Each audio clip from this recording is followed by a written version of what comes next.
नमस्कार, जोहार, मैं संजय और आप देख रहे हैं news Jharkhand.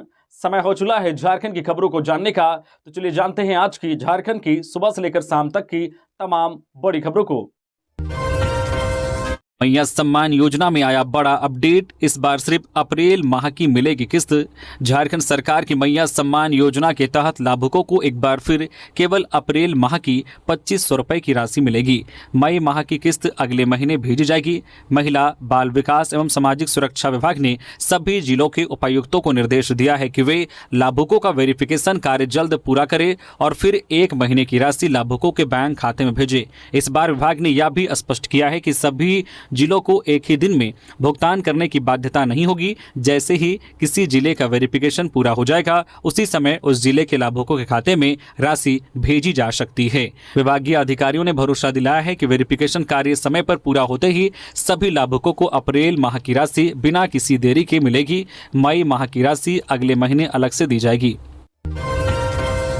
JPSC assistant professor के 110 पदों के लिए इंटरव्यू 22 से 25 मई तक 73 आवेदन हुए रद्द। झारखंड लोक सेवा आयोग जेपीएससी ने राज्य के मेडिकल कॉलेजों में असिस्टेंट प्रोफेसर लेक्चरर के 110 पदों पर सीधी नियुक्ति के लिए इंटरव्यू की नई तारीखों की घोषणा कर दी है। अब यह इंटरव्यू 22 मई से 25 मई तक होगा। पहले यह प्रक्रिया 5 से 8 मई के बीच तय थी, जिसे स्थगित कर दिया गया था। इससे पहले आयोग ने 22 से 25 अप्रैल के बीच अभ्यर्थियों के दस्तावेजों का सत्यापन किया था। अब जिन अभ्यर्थियों के आवेदन सही पाए गए हैं, वही इंटरव्यू में शामिल हो सकेंगे। अभ्यर्थी अपनी जन्मतिथि और रजिस्ट्रेशन नंबर की मदद से जेपीएससी की आधिकारिक वेबसाइट से एडमिट कार्ड डाउनलोड कर सकते हैं। इस भर्ती प्रक्रिया में 73 अभ्यर्थियों के आवेदन खारिज कर दिए गए हैं। इनका कारण अनुभव की अनिवार्यता पूरी न करना, न्यूनतम आयु सीमा से कम होना, 8 फरवरी 2022 तक सीनियर रेजिडेंट के रूप में 1 वर्ष का अनुभव न होना और अन्य तकनीकी या दस्तावेज संबंधित खामियां हैं। जेपीएससी ने साफ किया है कि केवल वही अभ्यर्थी इंटरव्यू में बैठ सकते हैं जिन्होंने सभी आवश्यक शैक्षणिक योग्यता और अनुभव की शर्तें पूरी की हैं। उम्मीदवारों को सलाह दी गई है कि वे समय रहते अपने एडमिट कार्ड डाउनलोड कर ले और इंटरव्यू से जुड़ी जरूरी जानकारी वेबसाइट पर चेक करते रहें। आज संथाल परगना में भारी बारिश की चेतावनी, कल पूरे राज्य में बारिश का अलर्ट, 23 मई तक आंधी तूफान येलो अलर्ट जारी। झारखंड के मौसम में लगातार बदलाव जारी है। मौसम विज्ञान केंद्र रांची ने आज संथाल परगना में शाम तक भारी बारिश की चेतावनी जारी की है। बारिश के दायरे में देवघर, दुमका, पाकुड़, गोड्डा, जामताड़ा, साहिबगंज, धनबाद और गिरिडीह जिले आएंगे। इसके अलावा कई अन्य क्षेत्रों में भी बारिश की चेतावनी दी गई है। इसे देखते हुए विभाग ने इन जिलों में येलो अलर्ट जारी किया है, जिसका असर दोपहर बाद से ही कई क्षेत्रों में दिखना शुरू हो गया है। कई क्षेत्रों में तेज हवाओं के साथ बारिश भी हो रही है और शाम तक जो है बारिश का सिलसिला और तेज होगा। इधर पिछले 24 घंटे के दौरान हुए बारिश और वज्रपात ने आम जनजीवन को भी काफी प्रभावित किया है। इस दौरान सबसे अधिक बारिश खुंटी में 50 मिलीमीटर हुई है। वहीं बारिश के दौरान वज्रपात भी हुआ। इस वज्रपात ने राज्य के अलग अलग जगहों पर 6 लोगों की जान ले ली है। जानकारी के मुताबिक गढ़वा में 3, रामगढ़ में 2 और हजारीबाग में 1 की मौत हुई है। अन्य जिलों में बारिश के दौरान हुए वज्रपात से कई लोग के घायल होने की सूचना है। इधर मौसम केंद्र के पूर्व अनुमान के अनुसार पूर्व पश्चिम की ओर से आ रही नमी के कारण मौसम में बदलाव जारी रहेगा। मौसम विज्ञान केंद्र के वैज्ञानिक अभिषेक आनंद के अनुसार कल 21 मई से पूरे झारखंड में आंधी के साथ मेघ गर्जन, वज्रपात व बारिश होने की संभावना व्यक्त की गई है। यह स्थिति 23 मई तक रहेगी। इसे देखते हुए मौसम विभाग ने येलो अलर्ट जारी किया है और लोगों को सावधान और सतर्क रहने की सलाह दी गई है। झारखंड की कनिका अनब बनी यूपीएससी आईएफएस की टॉपर, देश भर में हासिल किया पहला स्थान। रांची की बेटी कनिका अनब ने पूरे देश में झारखंड का नाम रोशन कर दिया है। संघ लोक सेवा आयोग यूपीएससी द्वारा आयोजित भारतीय वन सेवा परीक्षा आईएफएस 2024 के फाइनल नतीजों में कनिका ने ऑल इंडिया रैंक 1 हासिल किया है। वे रांची के प्रतिष्ठित स्कूल जेवीएम श्यामली की वर्ष 2014 की पास आउट छात्रा है और बायोलॉजी स्ट्रीम से पढ़ाई की थी। बचपन से ही मेधावी रही कनिका की इस बड़ी सफलता पर स्कूल प्रबंधन, शिक्षक और उनके परिवार में खुशी की लहर है। यूपीएससी ने फाइनल परिणाम 19 मई को अपनी वेबसाइट पर जारी किया, जिसमें कनिका अनब टॉपर रही। उनके बाद अनिल कुमार आनंद खंडेलवाल को दूसरा और अनुभव सिंह को तीसरा स्थान मिला है। इस बार कुल 143 उम्मीदवार सफल हुए हैं, जिनमें सामान्य वर्ग में 40, ईडब्ल्यूएस में 19, ओबीसी में 50, एससी में 23 और एसटी में 11 उम्मीदवार रहे। जमशेदपुर में महिला के गले में फंसी जिंदा मछली, डॉक्टरों ने कड़ी मशक्कत के बाद बचाई जान। जमशेदपुर के एमजीएम अस्पताल में एक हैरान करने वाला मामला सामने आया है। सरायकेला खारसावां जिले के रुगा दिसाई तबलापुर की रहने वाली 21 वर्षीय महिला के गले में जिंदा मछली फंस गई थी। सांस लेने में दिक्कत के कारण वह तड़प रही थी, जिसे गंभीर हालत में अस्पताल लाया गया। मिली जानकारी के अनुसार महिला मछली पकड़ने के दौरान एक मछली को मुंह में डाल बैठी, जो फिसलकर सीधे गले में अटक गई। गला बंद होने के कारण उसे सांस लेने में कठिनाई होने लगी। करीब 1.5 घंटे बाद परिजन उसे एमजीएम अस्पताल लेकर पहुंचे। ईएनटी विभाग के डॉक्टर रोहित झा की टीम ने बिना देर किए ऑपरेशन थिएटर तैयार कराया। गले में मछली थोड़ी सी बाहर दिख रही थी। डॉक्टरों ने जो फोर्सेप्स की मदद से मछली को सावधानी पूर्वक बाहर निकाला। गनीमत रही कि ऑपरेशन की नौबत नहीं आई। इलाज के बाद महिला की हालत स्थिर है और उसे अब किसी तरह की सांस लेने में परेशानी नहीं है। डॉक्टरों ने बताया कि अगर थोड़ी और देर होती तो मामला जानलेवा हो सकता था। जमशेदपुर के डिमना लेक में डूबे 2 लड़के हुई मौत, 6 घंटे बाद मिला शव। नहाने के दौरान गहरे पानी में चले गए थे। जमशेदपुर के बोडाम थाना अंतर्गत डिमना लेक में नहाने के लिए उतरे मानगो निवासी 2 लड़के डूब गए।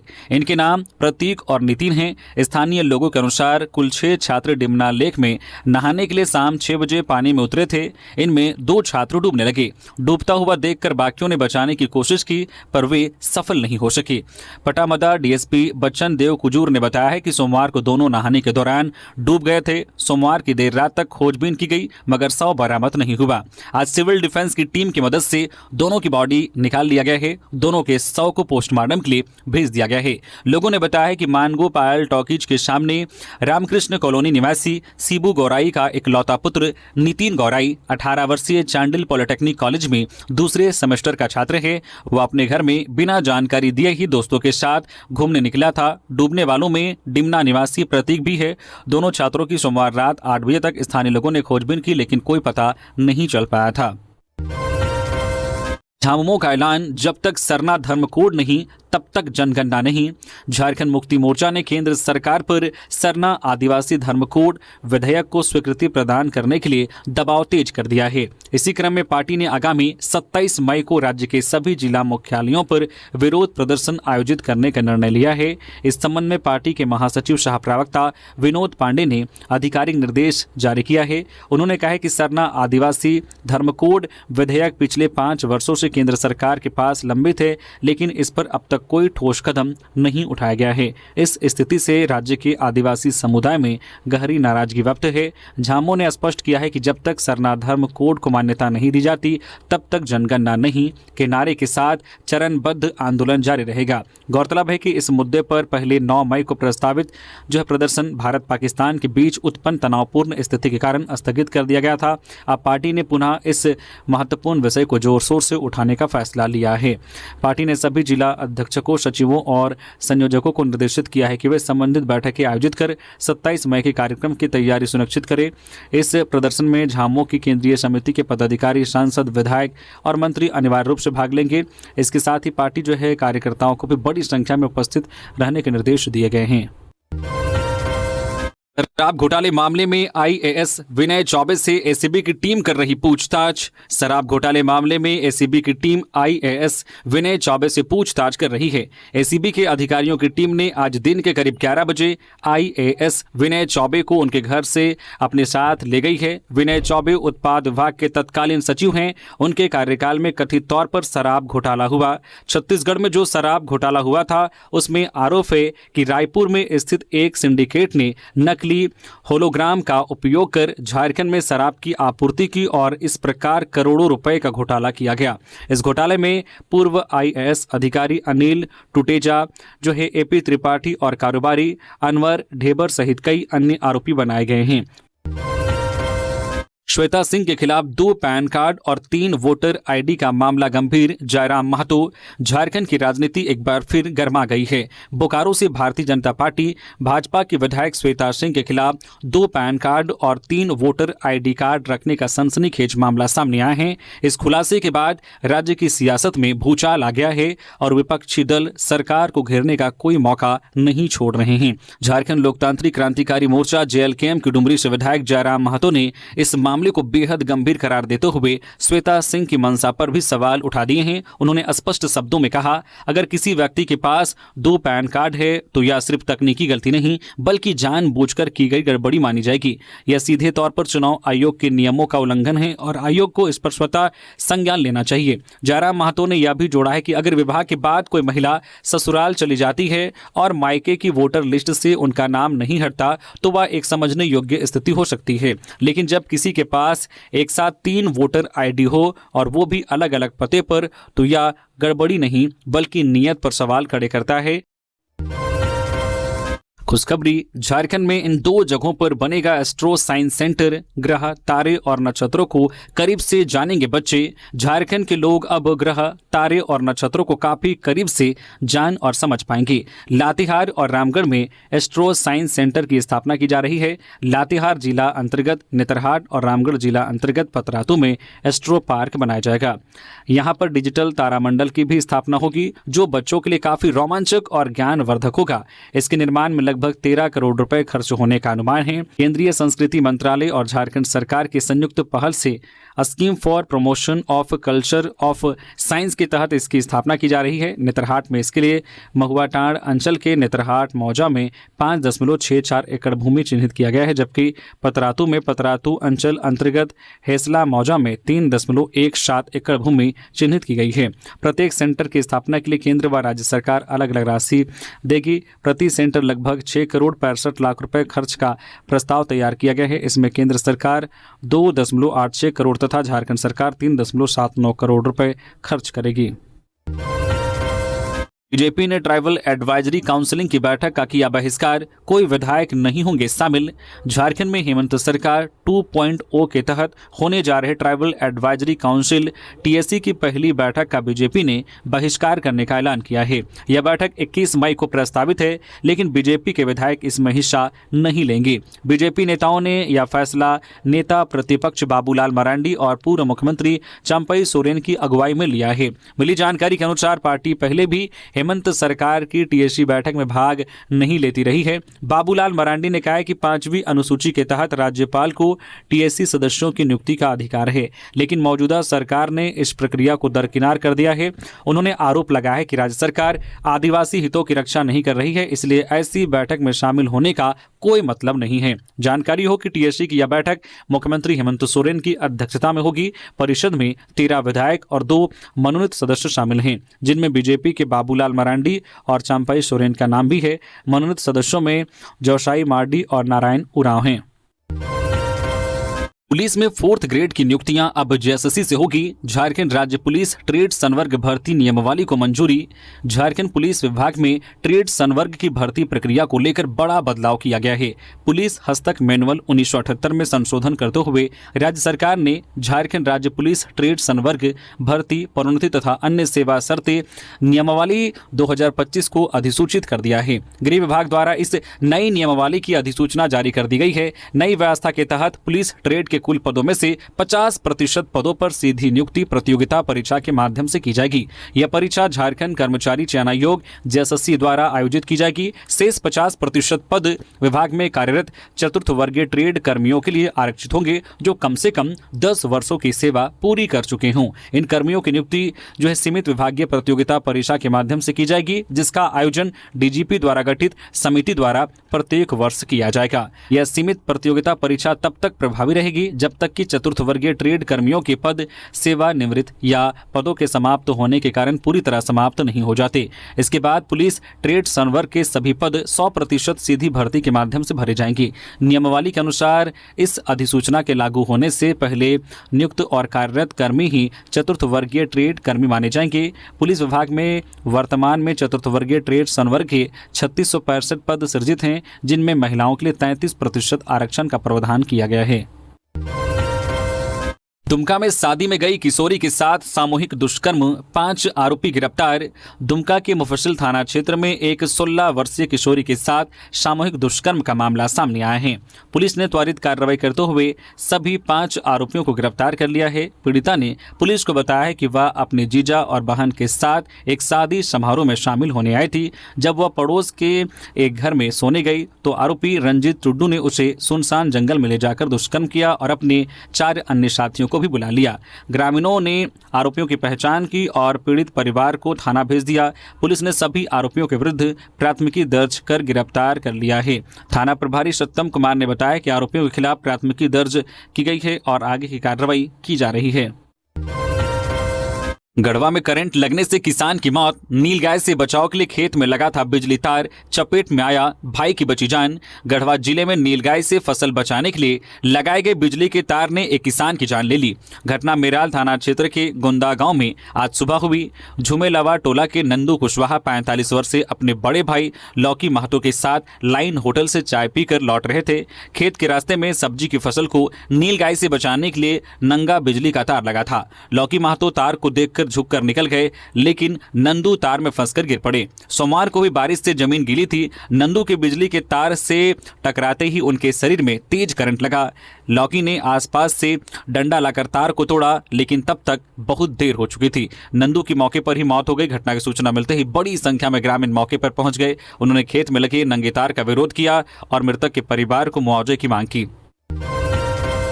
सड़क हादसे में शिक्षक की मौत, मिला था राष्ट्रपति से सम्मान। स्कूल के सामने स्पीड ब्रेकर बनाने और अतिक्रमण हटाने की मांग को लेकर सड़क जाम। जामताड़ा के जेबीसी हाई स्कूल के राष्ट्रपति पुरस्कार विजेता और प्रभारी प्रधानाचार्य सुशील मरांडी की सड़क दुर्घटना में मौत हो गई। इसके विरोध में मंगलवार को स्कूल के शिक्षक, छात्र और अभिभावक सड़क पर उतर आए। दुर्घटना स्कूल के गेट पर ही हुआ था, इसलिए प्रदर्शनकारियों ने स्कूल के सामने सड़क जाम कर दिया। स्कूल के सामने की सड़क बेहद व्यस्त रहती है। सड़क के दोनों ओर अस्थायी दुकानों का अतिक्रमण है। स्पीड ब्रेकर न होने से वाहन तेज गति से गुजरते हैं।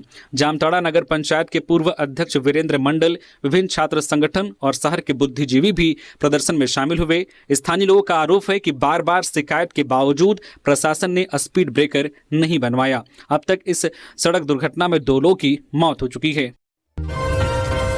2 बेटियों के जन्म लेने पर पत्नी की हत्या, लातेहार में बालू में दफनाया था शव, पिता ने दामाद पर लगाया अवैध संबंध का आरोप।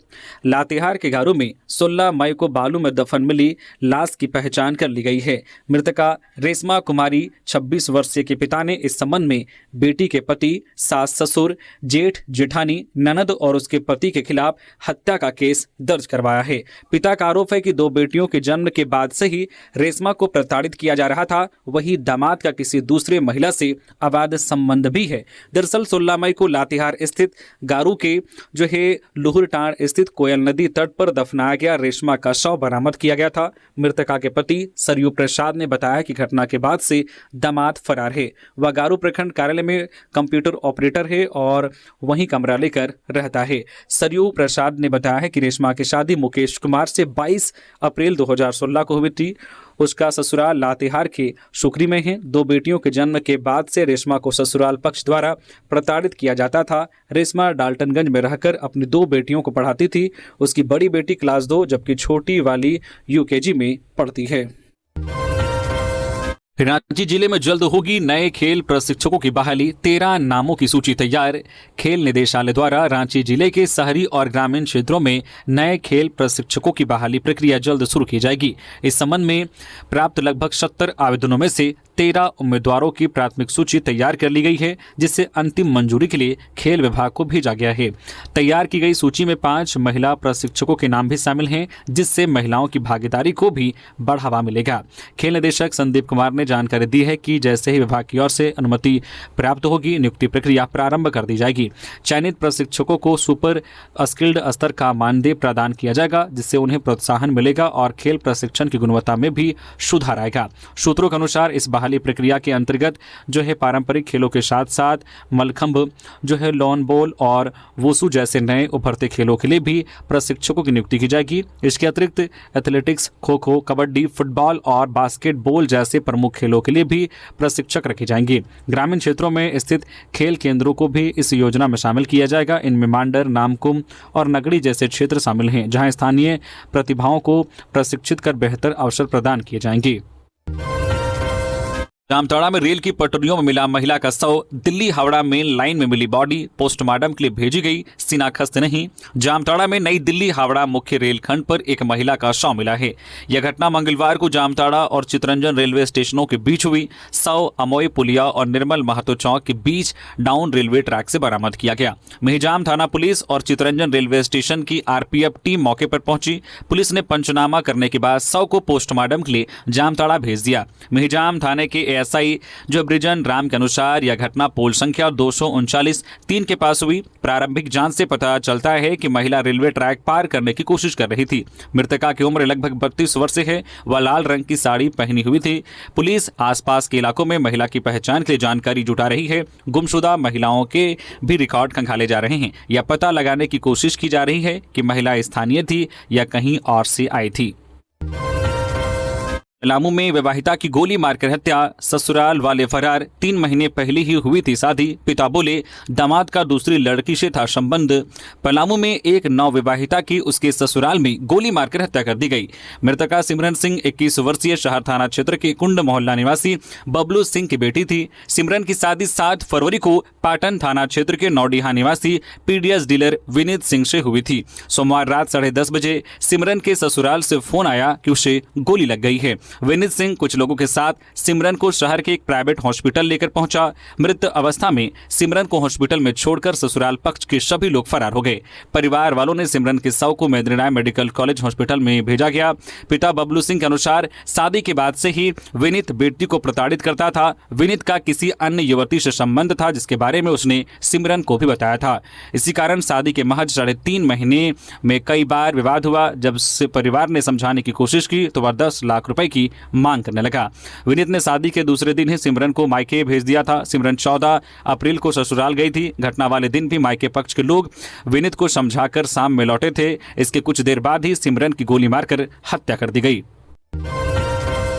जामताड़ा में टैंकर से बहाया 8000 लीटर पेट्रोल। पेट्रोल पंप पर जांच के लिए 5 दिनों से खड़ी थी गाड़ी। एक बदमाश गिरफ्तार। जामताड़ा जिले के मेहिजाम थाना क्षेत्र में NH 419 स्थित गौराई नाला के गोल बायो ऑयल पेट्रोल पंप पर सोमवार रात एक बड़ी घटना सामने आई। बदमाशों ने 5 दिनों से खड़ी 12000 लीटर पेट्रोल से भरी टैंकर के 2 ड्रेन नोजल खोल दिए। इससे करीब 8000 लीटर पेट्रोल पंप परिसर में फैल गया।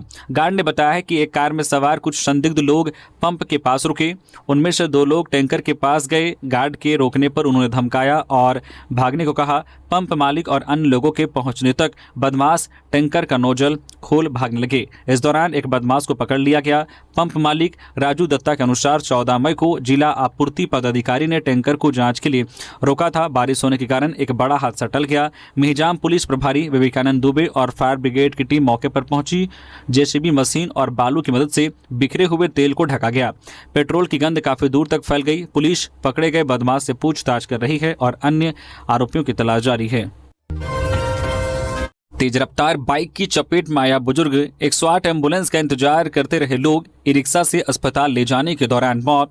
कोडरमा के जयनगर थाना क्षेत्र अंतर्गत डंडाडी पावर हाउस चौक के समीप हुए सड़क हादसे में बुजुर्ग की मौत हो गई। घटना सोमवार रात की है। बताया जा रहा है कि 55 वर्षीय बालेश्वर साव सड़क पार कर रहे थे। इसी बीच तेज रफ्तार बाइक ने उन्हें अपनी चपेट में ले लिया। इससे वह गंभीर रूप से घायल हो गए। वही जो बाइक सवार बाइक छोड़कर फरार हो गया। बुजुर्ग की अस्पताल जाते समय मौत हो गई। घटना को लेकर मृतक के पुत्र संतोष साव ने बताया है कि वे लोग डंडाडी पावर हाउस के समीप अपने एक नए मकान का निर्माण करवा रहे हैं। रात को उक्त नवनिर्मित मकान की देखभाल पिताजी करते थे। सोमवार की रात वे मकान की विपरीत दिशा में सड़क पार कर चाय पीने जा रहे थे। इसी दौरान पिपचो की ओर से आ रही तेज रफ्तार बाइक ने उन्हें अपनी चपेट में ले लिया, जिससे वे गंभीर रूप से घायल हो गए।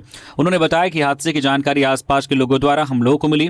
इधर आसपास के लोगों ने बताया कि 108 एम्बुलेंस को कॉल किया गया, लेकिन समय पर एम्बुलेंस नहीं पहुंचा। इसके बाद घायल बुजुर्ग को ई रिक्शा से सदर अस्पताल कोडरमा भेजा गया। इधर सदर अस्पताल जाने के क्रम में ही उन्होंने दम तोड़ दिया। इस घटना की सूचना मिलने पर जयनगर पुलिस घटनास्थल पर पहुंची और बाइक को अपने कब्जे में ले लिया है। घटना के बाद मृतक के परिजनों का रो रो कर बुरा हाल है। धनबाद में स्टेशन रोड में फूल दुकानदारों को पीटा, दुकान में तोड़फोड़, बाइकें भी तोड़ डाली, 3 गंभीर रूप से घायल। धनबाद के स्टेशन रोड पर रांगाटांड़ के करीब 40 असामाजिक तत्वों ने देर रात हमला कर दिया। हमलावरों ने फुटपाथ दुकानदारों और सैप जवान को निशाना बनाया। इस हमले में 3 दुकानदार गंभीर रूप से घायल हुए हैं। घायलों का स्थानीय नर्सिंग होम में इलाज चल रहा है। घटना एक दिन पहले की मामूली झड़प से हुई। रांगाटांड़ के 4 से 5 लोग रेलवे कॉलोनी में एक कर्मचारी से मारपीट कर रहे थे। स्थानीय दुकानदारों ने बीच बचाव किया। इसके बाद करीब 40 लोग आ गए और उन्होंने सैप जवान और दुकानदारों पर हमला कर दिया। सैप जवान ने सदर थाने में शिकायत दर्ज कराई। पुलिस कार्रवाई न होने पर अगली रात हमलावर हथियारों से लैस होकर आए। उन्होंने दुकानदारों की पिटाई की और दुकानें लूट ली। लोहे की रड और ईंट पत्थर से हमला किया गया। खड़ी बाइक में भी तोड़फोड़ की गई। दुकानदारों ने सदर थाने में दूसरी FIR दर्ज कराई है। आरोपियों में रवि मंडल, विष्णु मंडल, चंदन मंडल, मांझी मंडल, अमित कुमार, अरविंद मंडल, छोटू वर्मा, चंदन यादव, धीरज यादव, बैजू यादव, रवि हाड़ी और शुभम गुप्ता शामिल हैं। कई आरोपियों का पहले से आपराधिक रिकॉर्ड है। ये थी आज की झारखंड की टॉप बड़ी खबरें। इसी तरह से झारखंड की हर छोटी बड़ी खबर देखने के लिए आप हमारे चैनल न्यूज झारखंड चैनल को सब्सक्राइब करके बेल आइकन प्रेस कर दीजिए, जिससे झारखंड की हर छोटी बड़ी खबर का अपडेट आप तक पहुंचता रहे। तो अभी के लिए बस इतना ही। हमें दीजिए इजाजत, फिर मिलते हैं नेक्स्ट खबरों के साथ। धन्यवाद।